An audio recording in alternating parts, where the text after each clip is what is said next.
మనసుంటే మార్గం ఉంటుంది అని మనం ఇతరులకు సహాయం చేయాలనే మంచి బుద్ధి ఉందనుకోండి, దానికి వయస్సు డబ్బు ఇవన్నీ ఏవి అవసరం ఉండదండి. ఏదో రకంగా మనం సహాయం చేయగలుగుతాం అని నిరూపించాడు ఈ చిన్న బాలుడు, 11 ఏళ్ల బాలుడు. ఈయన ఏం చేసిండు అంటే, ఒకసారి వాళ్ళు రోడ్డు మీద ఉన్నప్పుడు ఒక బస్సు మంటలు చెలరేగి అందులో చిన్న పిల్లలు, స్కూల్ బస్సు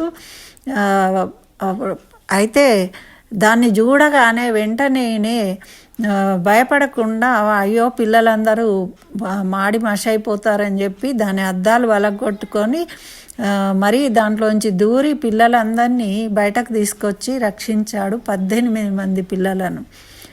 అయితే అతనికి కూడా మంటలు అంటుకొని పాపము ఇబ్బంది అయింది, కానీ వాళ్ళని రక్షించాలనే కోరిక వల్ల, ఆకాంక్ష వల్ల ఆయన రక్షించగలిగాడు. ఇంత మంచి పని చేసినందుకు ఈయనకు సాహస బాలుల అవార్డును ఇచ్చి సత్కరించింది మన ప్రభుత్వం.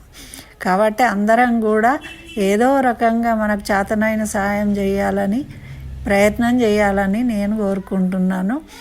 అదేవిధంగా ఈ బాలుడికి చక్కగా అభినందిద్దాము, ఆశీస్సులు అందిద్దాము.